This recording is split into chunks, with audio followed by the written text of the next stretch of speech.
It is July 15th, 2011, shortly before 4 p.m. For many people in downtown Hanover, this marks the end of the working day. On this summer afternoon, there are many people out and about in the Central District. They are on their way home from work, returning from school, or perhaps heading to the nearby city center to do some shopping.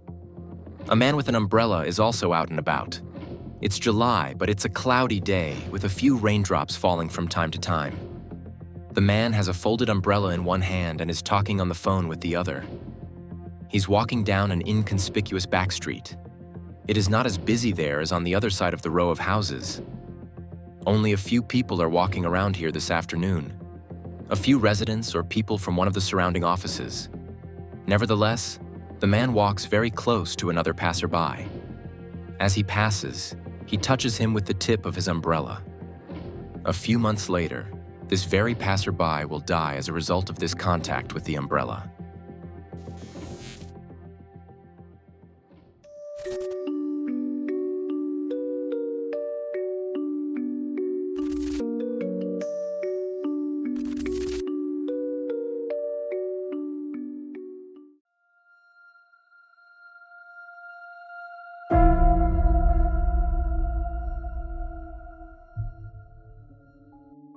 Christoph Bulwin is 40 years old. He is married and has 2 children aged 3 and 6. And actually, in the most positive sense, he is a completely normal guy. He is settled with his family in a small town near Hanover and plays table tennis in a club. He commutes to work by car. Christoph is a software developer and database administrator at IGBCE. This stands for Industrial Union of Mining, Chemistry, and Energy. The union represents the interests of employees in precisely these areas. As mentioned, Christoph works there as an IT specialist and therefore has a completely normal office job at the union. On Friday, July 15th, 2011, Christoph heads for his car after work. He usually parks a few minutes' walk from his office and leaves the building via the rear exit. Across the street, he sees a man who somehow catches his eye. Christoph is not the only one. Several witnesses will later remember this guy. He is wearing a baseball cap and sunglasses, holding an umbrella in his hand and talking on the phone. So, actually, it's a completely unremarkable scene. But this man still stands out somehow. Sometimes when you're out and about, your gaze just happens to linger on something or someone. In any case, Christoph Bulwin doesn't seem to think anything of it. He continues on his way to his car. He walks down Fischerstrasse on his way to an underpass until he is suddenly surprised by a sharp pain in his left buttock. When he turns around, he sees the guy from earlier, the one with the sunglasses, baseball cap, and umbrella. And that guy just rammed his umbrella straight into his side as he passed by. A burning pain immediately sets in. After a brief moment of shock, Christoph decides to give chase. He catches up with the man and a small scuffle ensues. But the guy with the umbrella manages to get away. Christoph only managed to tear off part of the tip of the umbrella, a small tube containing a syringe with a residue of light-colored liquid. It was wrapped in black tape for camouflage, which was used to attach the syringe to the tip of the umbrella. And the stranger has just suddenly injected the 40-year-old in the buttocks with this syringe. Because the whole thing is more than strange, Christoph calls the police and goes to a nearby hospital as a precaution.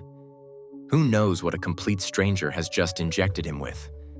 At the hospital, a routine examination is carried out and blood is taken from the 40-year-old to see what might have been in the syringe.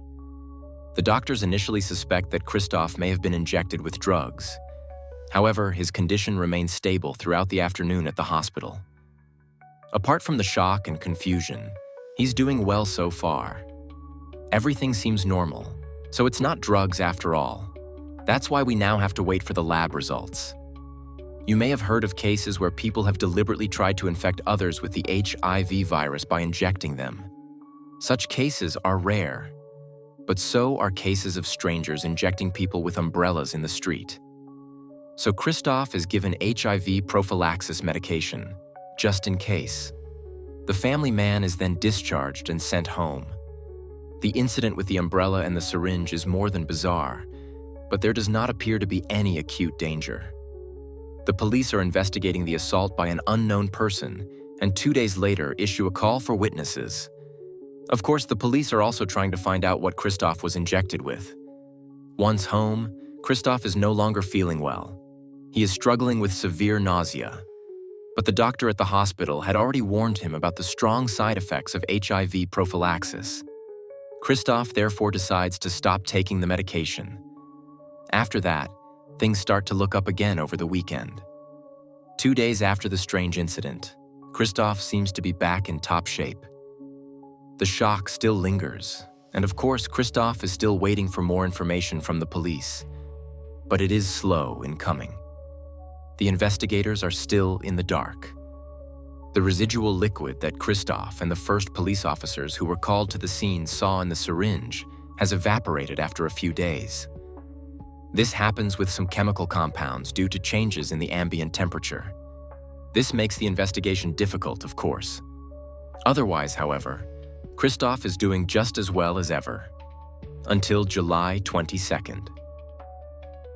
A week after the umbrella incident, Christoph suddenly feels really ill. It starts off seemingly harmless. Nausea, headaches, chills, fever. None of it is pleasant, but everyone experiences these things from time to time. But for Christoph, it gets so bad that he has to go back to the hospital on July 23rd. He also develops a severe rash which causes his skin to peel. While everything seemed fine a week earlier, elevated inflammation levels are now measured. It is ruled out that these are caused by the HIV medication. He is admitted to the hospital, but the 40-year-old's condition continues to deteriorate rapidly. He can no longer move or speak on his own. At the beginning of August, he falls into a persistent vegetative state. At this point, it has been about 6 weeks since the attack with the umbrella syringe. It is only around this time that Christoph's blood values reveal what might have been in the syringe. Every human being has a small amount of mercury in their body. This enters the body through food, for example, especially when eating fish, or through outdated amalgam dental fillings. However, we are talking about very small amounts here. The average person has around 2 micrograms of mercury per liter of blood. 6 weeks after the umbrella incident, Christoph Bulwin had 4,200 micrograms. His mercury exposure is therefore more than 2,000 times too high. Only now is it clear what is happening here. Christoph Bulwin has been poisoned, and his body is currently fighting this poisoning in hospital. Investigators now believe that the syringe administered to Christoph contained dimethylmercury. In cases like this, urgent action is required. In Christoph's case, however, the poisoning occurred weeks ago, which unfortunately does not bode well for his prognosis. In the spring of 2012, after several terrible months, the family man's condition improves at least a little. He is stable enough to be transferred to a rehabilitation facility. But even there, he needs round-the-clock care and is completely dependent on others. On May 9th, 2012, Christoph Bulwin died 10 days before his 41st birthday and about 10 months after being tapped with the umbrella. Ultimately, he died of an epileptic seizure after many complications from mercury poisoning. Whoever tapped Christoph with the umbrella on the open street is responsible for his agonizing death.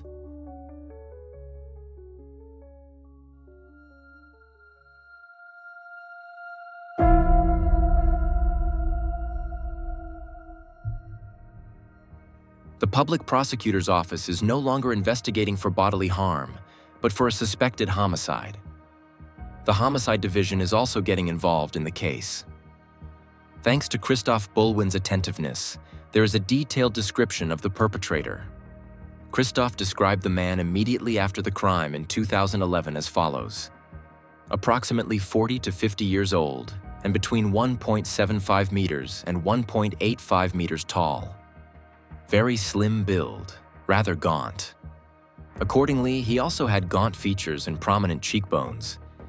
His face was slightly tanned and had very dry skin, almost pockmarked. In any case, slight scars, as if from healed acne.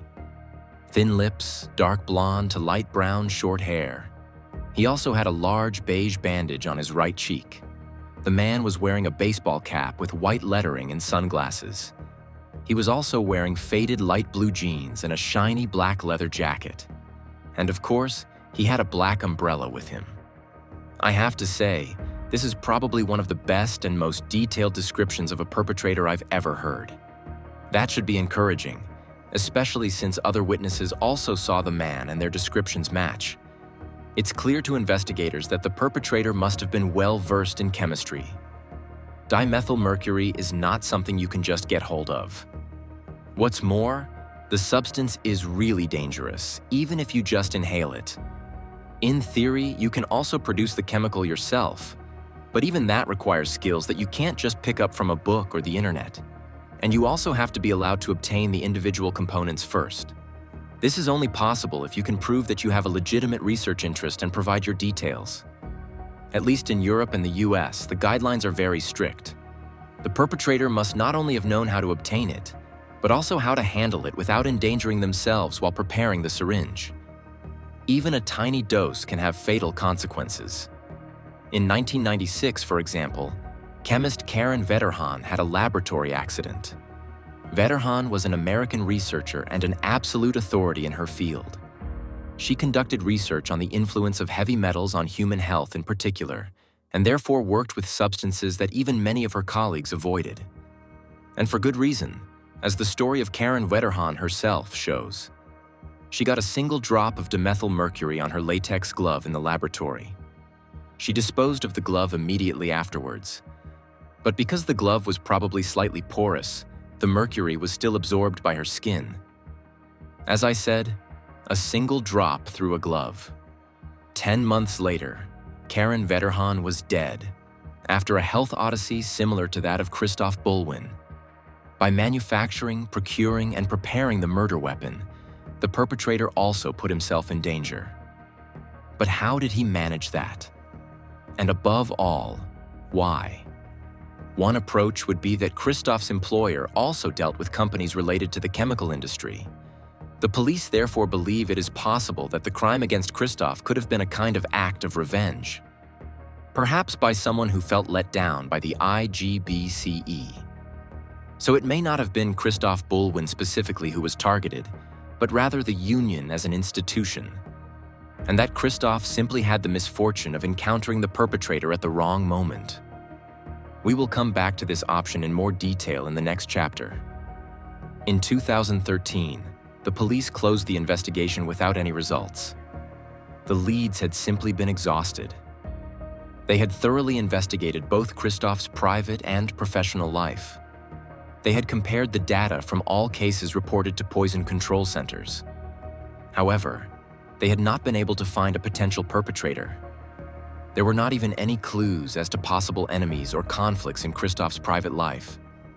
As mentioned at the beginning, Christoph Bulwin was a completely normal man in the most positive sense of the word, and yet he was attacked in broad daylight. To this day, no one knows why. With one exception, the perpetrator.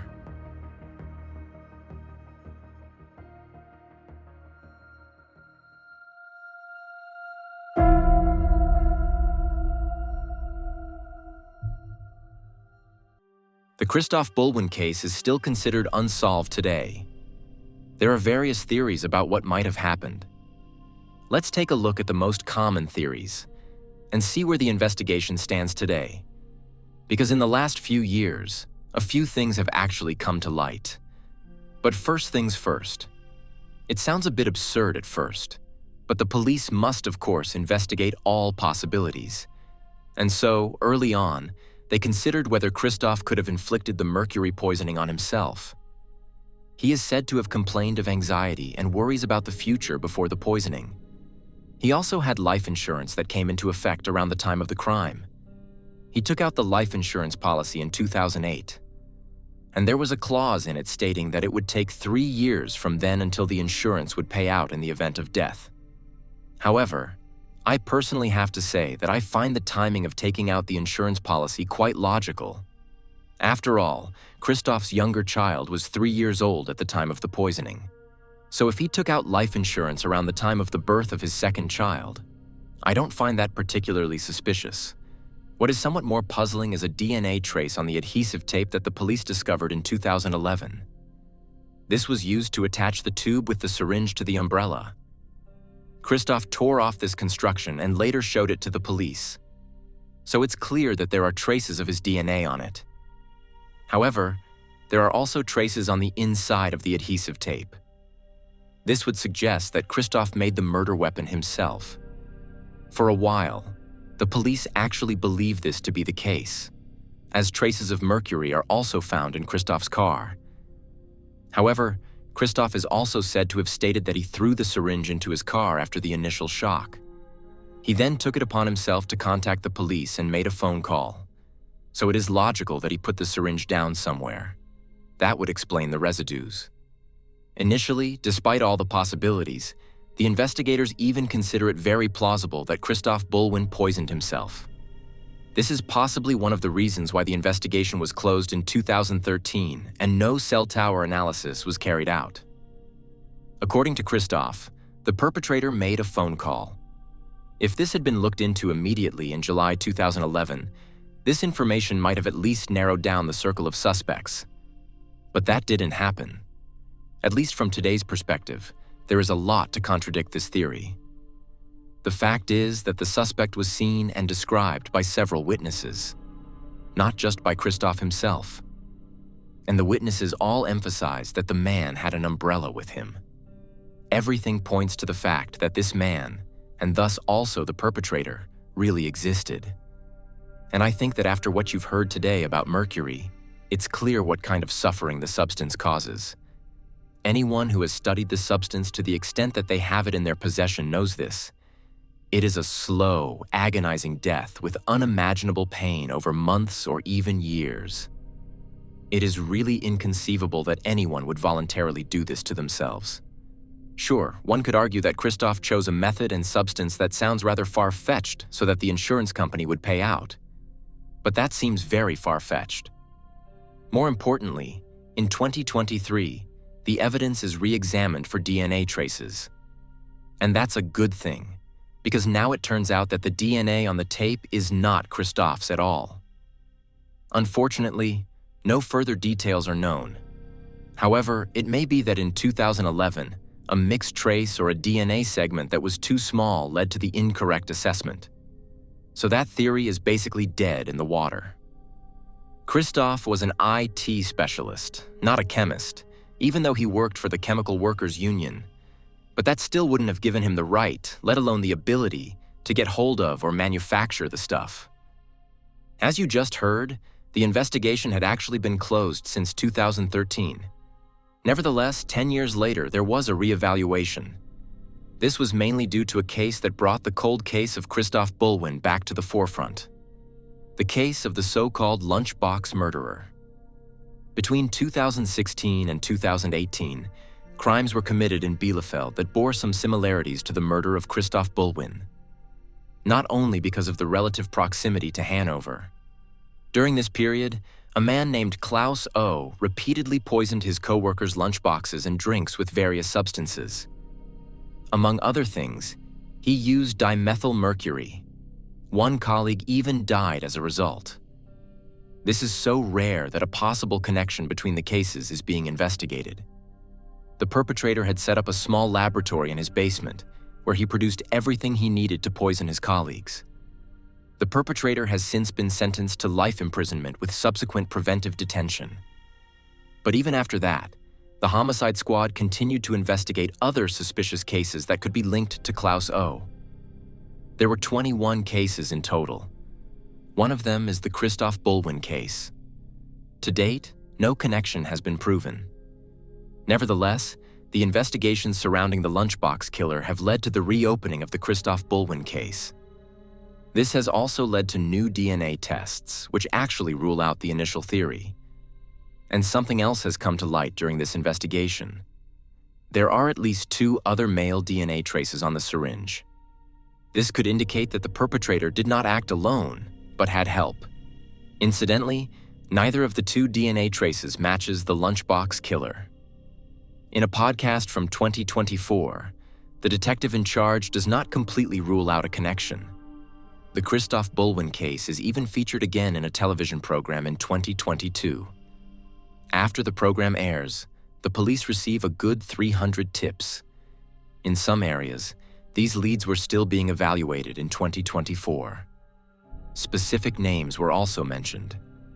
The case presentation also includes further additions to the alleged perpetrator. In the film, a man is shown loitering near the rear exit of the IGBCE and approaching a woman out for a walk. Or rather, he complains about her dog.